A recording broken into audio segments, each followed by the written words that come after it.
الحمد لله والصلاة والسلام على رسول الله. أما بعد، قال الله تعالى: أعوذ بالله من الشيطان الرجيم. بسم الله الرحمن الرحيم. الحمد لله رب العالمين الرحمن الرحيم مالك يوم الدين إياك نعبد وإياك نستعين اهدنا الصراط المستقيم صراط الذين أنعمت عليهم غير المغضوب عليهم ولا الضالين. یہ سورہ فاتحہ ہے اور اس سورہ کا تعلق مکی سورت سے ہے. اس سورہ کے اندر 7 آیتیں ہیں اور اس سورہ کو یہ مقام ملا ہے کہ قرآن مجید کے سب سے شروع میں اس سورہ کا ذکر کیا گیا ہے. اس سورہ کا مقام اس اعتبار سے بھی ہے کہ اس سورہ کے نزول میں آسمان کا ایک خاص دروازہ کھلا گیا تھا.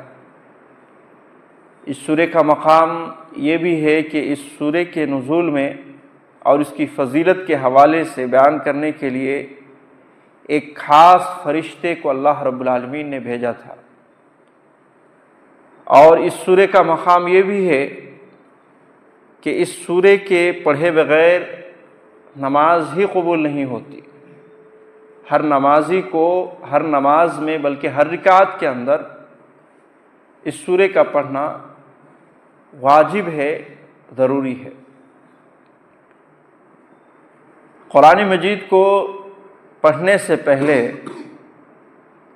اللہ رب العالمین کی یہ ہدایت موجود ہے، جیسا کہ اللہ تبارک و تعالی نے خود فرمایا ہے: فَإِذَا قَرَأْتَ الْقُرْآنَ فَاسْتَعِذْ بِاللَّهِ مِنَ الشَّيْطَانِ الرَّجِيمِ، کہ جب تم قرآن مجید پڑھو تو شیطان مردود سے اللہ کی پناہ مانگ لیا کرو، اللہ رب العالمین کی حفاظت مانگ لیا کرو. اسی لیے علماء کرام نے اس بات کو لکھا ہے کہ جب کبھی قرآن مجید کو پڑھا جائے، چاہے کوئی بھی سورہ ہو، کہیں سے بھی ہو، شروع میں اسٹارٹنگ جب کریں گے تو اعوذ باللہ من الشیطان الرجیم پڑھنا ضروری ہے. اعوذ باللہ من الشیطان الرجیم قرآن مجید کو پڑھنے سے پہلے اس لیے ہدایت دی گئی ہے چونکہ قرآن مجید اللہ رب العالمین کا کلام ہے اور اللہ رب العالمین کی طرف سے تمام انسانوں کے لیے ہدایت ہے. گویا کہ جو آدمی بھی پڑھے گا وہ عبادت کر رہا ہے اور وہ اللہ رب العالمین کی معرفت حاصل کر رہا ہے، دین کی معرفت حاصل کر رہا ہے. تو اس لیے شیطان یہ کبھی بھی نہیں چاہے گا کہ کوئی آدمی قرآن مجید کے قریب آئے، قرآن مجید کو پڑھے، قرآن مجید کو سمجھے، قرآن مجید کے لیے وقت نکالے. یہ شیطان نہیں چاہتا. اسی لیے آپ اس کے مظہر دیکھ رہے ہوں گے کہ آج جو ہمارے گھروں میں، ہمارے مسجدوں میں قرآن مجید تو موجود ہوتے ہیں مگر ہمارے پاس وقت رہنے کے باوجود وقت نہیں ہوتے، چونکہ شیطان اگر ہمارے دل چاہتے بھی ہوں کہ قرآن مجید کچھ پڑھیں تو شیطان ورغلا دیتا ہے، شیطان ادھر سے ہمارا ذہن بھٹکا دیتا ہے. مثلا ہمارے دل میں بات آئی کہ ظہر کی نماز کے بعد تھوڑا پڑھیں گے. ظہر کی نماز پڑھتے پڑھتے ایسے ایسے خیالات وہ ڈال دے گا کہ وہ کام تمہیں کرنا ضروری ہے، فوراً جانا ہے. سنت بھی پڑھیں گے یا نہیں پڑھیں گے، ظہر کی نماز جیسے ہی پڑھیں گے آپ کے ذہن میں ایسے ایسی بات ڈال دے گا، ایسے ایسے کام آپ کے ذہن میں ڈال دے گا کہ آپ کو وہ پہلے کرنا ضروری ہے. تو یہ شیطان کے حربے ہیں اور شیطان ہر ممکن کوشش کرتا ہے کہ قرآن مجید سے آدمی کو دور رکھے.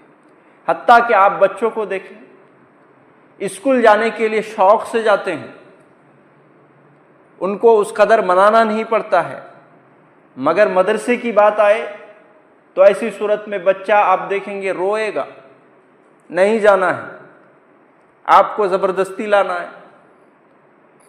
تو یہ جو مظہر دیکھنے کو ملتا ہے تو یہ سب چیزیں شیطان اس کے پیچھے ہے۔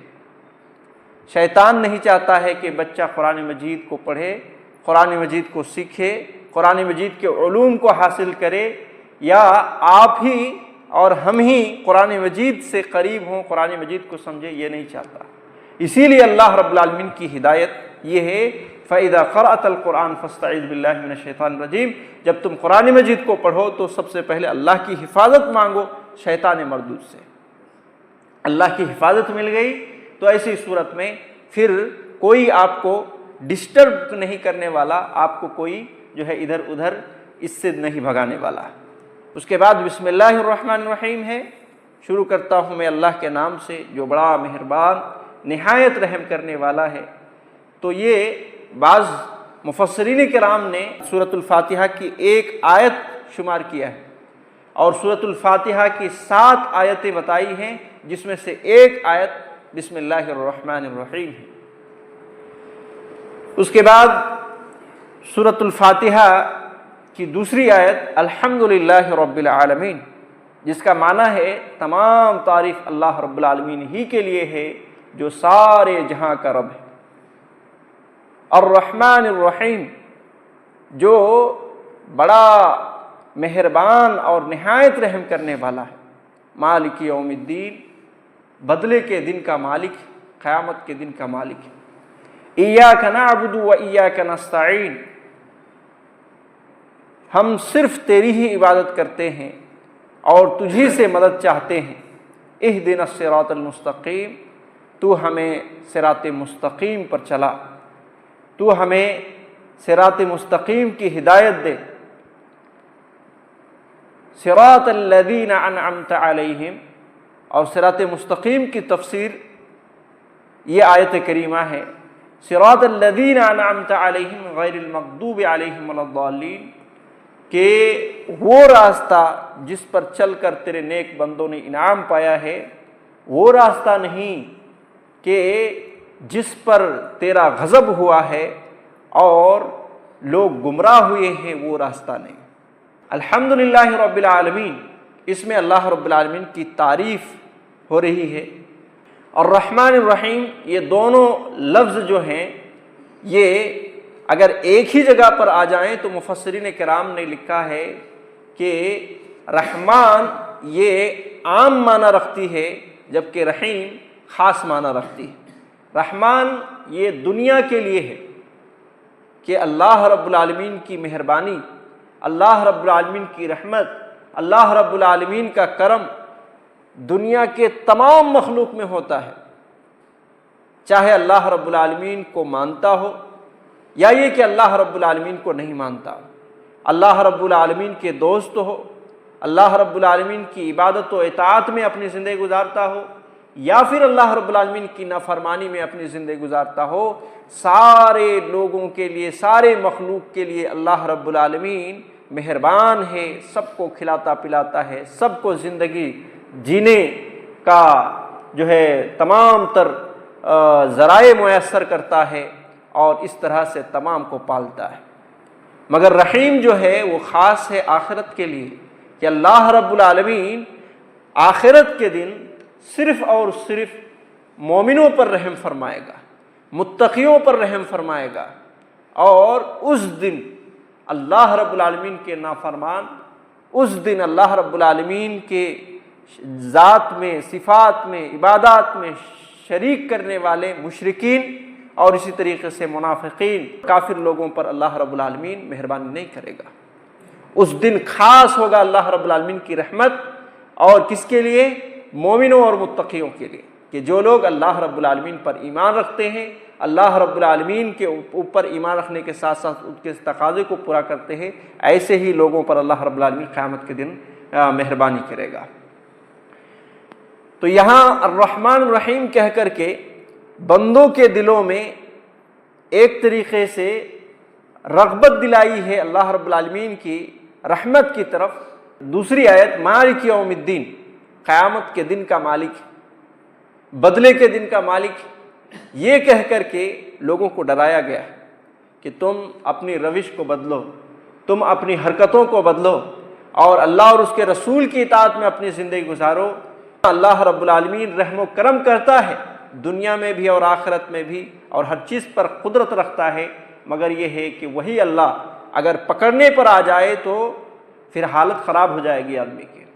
تو بدلے کے دن کا مالک ہے کہہ کر کے اللہ رب العالمین نے لوگوں کو ڈرایا ہے۔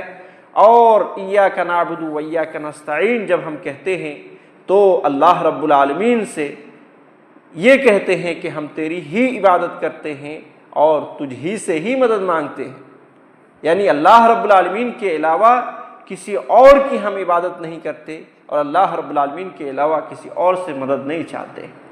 یہ اللہ رب العالمین سے ہم کہہ رہے ہوتے ہیں، لیکن اگر ہماری زندگی میں اسی طرح کی بات ہو تو پھر تو صحیح ہے، لیکن اگر ہم اللہ کو چھوڑ کر غیروں کے دروں میں بھی جاتے ہیں، غیروں کے یہاں بھی اپنا سجدہ کرتے ہیں، غیروں کے یہاں بھی مدد مانگتے ہیں، تو ایسی صورت میں پھر یہ آیت دعویٰ ہی رہ جاتی ہے اور پھر ہم اپنی بات پہ سچے نہیں ہوتے۔ غیروں سے مدد کے حوالے سے یاد رکھیے کہ اگر دو شرط پائی جائے تو غیروں سے مدد مانگنی جائز ہے۔ پہلی چیز کہ جس سے ہم مدد مانگ رہے ہیں وہ زندہ ہونا چاہیے۔ مردوں سے ہم دعا، مردوں سے ہم مدد نہیں مانگ سکتے، تو وہ زندہ ہونا چاہیے جس سے ہم مدد لے رہے ہیں یا جس سے ہم مدد مانگ رہے ہیں۔ دوسری شرط یہ ہے کہ وہ اس بات پر قدرت رکھتا ہو۔ اگر اس کے اندر قدرت ہے تو ایسی صورت میں ہم مدد لے سکتے ہیں اور مدد مانگ سکتے ہیں کسی بھی چیز کے حوالے سے۔ اگر یہ دو شرط پائی جاتی ہے تو ایسی صورت میں ہم کسی سے مدد لے سکتے ہیں، لیکن اگر قدرت نہ ہو تو پھر یہ شرک ہو جائے گا۔ اس کے بعد پھر ہم اللہ رب العالمین سے ایک بہترین دعا کرتے ہیں، اہدنا الصراط المستقیم، اے اللہ ہمیں صراط مستقیم کا راستہ دکھا اور اس کے اوپر چلا۔ یہ بہترین دعا ہے، اور جب کبھی بندہ صراط مستقیم طلب کرتا ہے اللہ رب العالمین سے تو اللہ رب العالمین کہتا ہے کہ میرے بندے نے جو کچھ مانگا ہے وہ اس کے لیے ہے، یعنی اللہ رب العالمین صراط مستقیم کی ہدایت دیتا ہے آدمی کو، لیکن ہم ہے کہ قرآن مجید کو نہ سمجھتے ہیں اور نہ ہی جو بول رہے ہوتے ہیں وہ سمجھتے ہیں۔ تو اللہ رب العالمین بھی دیکھ رہا ہے کہ یہ بندہ کیا بول رہا ہے، سمجھ بھی رہا ہے کہ نہیں سمجھ رہا، اس لیے کم از کم سورۃ الفاتحہ کا ترجمہ ہمیں ضرور آنا چاہیے، کیونکہ ہم بار بار پڑھ رہے ہیں، ہر نماز میں پڑھ رہے ہیں، ہر رکعت میں پڑھ رہے ہیں، اللہ سے کیا مانگ رہے ہیں یہ تو کم از کم معلوم ہونا چاہیے۔ غیر المغضوب سے مراد یہود ہیں، مفسرین کرام نے لکھا ہے، اور والضالین جو گمراہ ہیں یہ نصارہ ہیں، جو مفسرین کرام نے لکھا ہے۔ یہ سورہ اگر نماز کے اندر پڑھی جائے، امام اگر ظاہری طور پر پڑھ رہا ہو تو اخیر میں آمین کہنا چاہیے، اور وہ بھی زور سے کہنا چاہیے۔ سنن ابی داؤد اور سنن ابن ماجہ کے اندر روایت موجود ہے کہ رسول اللہ صلی اللہ علیہ وسلم جب امام میں کھڑے ہوتے اور مغرب عشاء فجر اس طرح کے ظہری نمازیں جو پڑھتے تھے تو ان میں آپ صلی اللہ علیہ وسلم زور سے آمین کہتے تھے، اس قدر آمین کہتے تھے کہ پیچھے کی جو صف ہوتی تھی پہلی صف میں آواز پہنچتی تھی۔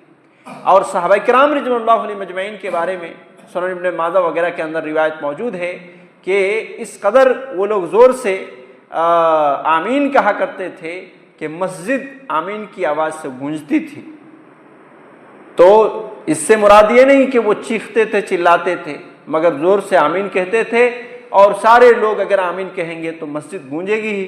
تو صحابہ کرام کا یہ عمل موجود ہے کہ ایک تو نبی صلی اللہ علیہ وسلم بھی زور سے آمین کہتے تھے اور صحابہ کرام رضوان اللہ علیہم اجمعین بھی آمین کہتے تھے۔ اور آمین کی فضیلت کے حوالے سے ایک روایت صحیح مسلم کی موجود ہے کہ رسول اللہ صلی اللہ علیہ وسلم نے کہا کہ جس شخص کے آمین فرشتوں کے آمین سے موافقت کر جائے تو اس کے پچھلے گناہ معاف کر دیے جاتے ہیں۔ تو یہ بڑی فضیلت کی بھی بات ہے، اور اس سے یہ بھی معلوم ہوتا ہے کہ فرشتے بھی آمین کہتے ہیں، لہذا ہمیں بھی آمین کہنی چاہیے، اور ہماری آمین اور فرشتے کے آمین اگر ٹکرا جائے، ایک ہی مرتبہ موافقت کر جائے، تو اسی صورت میں ہمارے گناہ بھی اس سے معاف ہوتے ہیں۔ اللہ رب العالمین ہم سب کو صحیح سمجھ کے ساتھ نیک اعمال کی توفیق عطا فرمائے۔ آمین، و صلی اللہ علیہ محمد وعلی آلہ وصحبہ اجمعین ومن تبعہم بإحسان الی یوم الدین۔